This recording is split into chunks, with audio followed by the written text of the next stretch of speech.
When I received the letter claiming I was trespassing on HOA property, I nearly spat out my coffee. Trespassing on my own land. I had to read it twice to make sure I wasn't dreaming. But the bold, smug signature at the bottom, a Karen L. Donnelly, HOA president, snapped me right back to reality. That woman had no idea what kind of storm she had just unleashed. See, 10 years ago, I bought 460 acres of rural land on the outskirts of Willow Bend, once farmland, now a rapidly developing suburb. Back then, people laughed when I said I'd keep it untouched. Developers offered me millions, but I refused. My grandfather taught me that land isn't just dirt up, it's legacy. He used to say, you can rebuild a house, but you can't remake the earth beneath your feet. So, I kept it, surveyed it, paid the taxes on every inch. Fast forward to last summer. I'd been away overseas for work 6 months in the Middle East managing a civil engineering project. When I returned,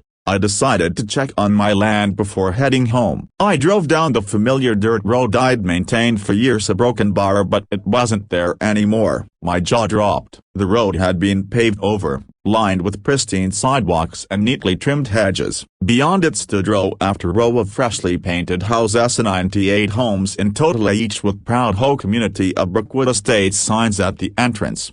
At first, I thought I'd taken a wrong turn, but the coordinates matched. My land, my property. I parked and walked around in disbelief. Kids rode their bikes, sprinklers watered perfect lawns, and then she appeared, a short, blonde, and radiating the type of confidence only an HOA president could have. "Excuse me," she barked, marching up to me in a floral blouse and wide-brimmed hat. "You can't park here, residents only." I blinked, still processing everything. "I'm not parking, ma'am. I own this property." She laughed aloud, dismissive kind of laugh. "Sure you do, and I own Buckingham Palace. Now move your truck before I call security." That's when it hit me. These people had built an entire neighborhood on my land and had no clue. Over the next week, I dug into records. The HOA had purchased the land next to me, 40 acres that bordered my property, but the sloppy survey and a greedy developer had pushed the entire project hundreds of feet past the legal boundary. And because I'd been overseas,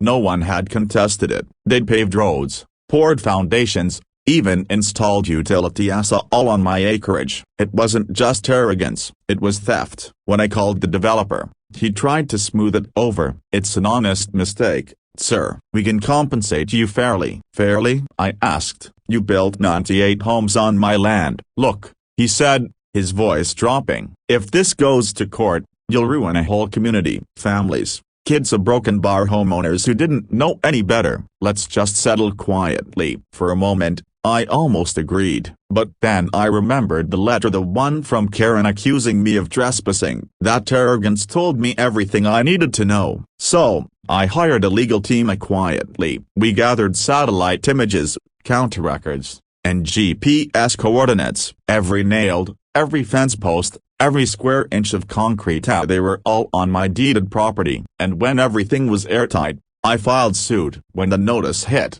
chaos followed. The whole board scrambled, the developer panicked, and Karen, a broken bar, well, Karen came storming down my driveway one morning like a hurricane. "You can't do this," she screamed, waving a stack of papers. "You're destroying people's homes." I stayed calm. "No, Karen, you destroyed mine," she sneered. "You think anyone's going to let you evict 98 families? You'll be a public villain." I leaned against my truck, looking her dead in the eye. "Maybe, but this isn't about eviction. It's about ownership. You built on something that wasn't yours." Her face twisted. "We'll bury you in court." She didn't know I'd already won. The hearing took months, but when the county surveyor testified that the HOA's entire subdivision lay inside my boundaries, the judge's face said it all. His ruling was swift and brutal. Full ownership of all land and every structure upon it reverted to me. The HOA, developer, and title companies were to negotiate new leases or buy the land outright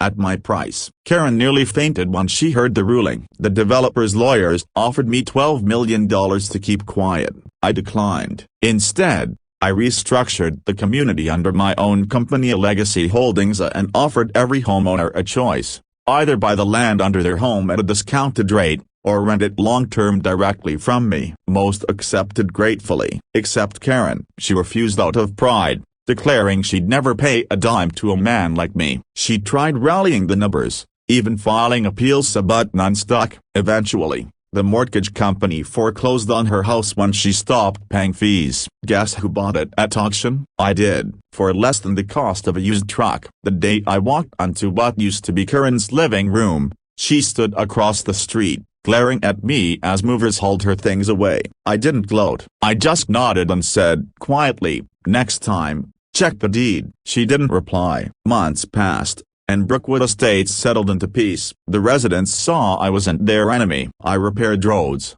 improved drainage, even added a small park in honor of my grandfather, the man who'd taught me to value land and patience over greed. Sometimes, I walk those streets at sunset. Kids play on the swings, neighbors wave, and I smile. Because beneath every inch of this place, in the grass, the concrete, the roots, lies a reminder: never underestimate the quiet man who knows exactly what's his. Moral: justice doesn't always shout, it waits, it plans, and when it speaks, it leaves no doubt who truly owns the ground you stand on.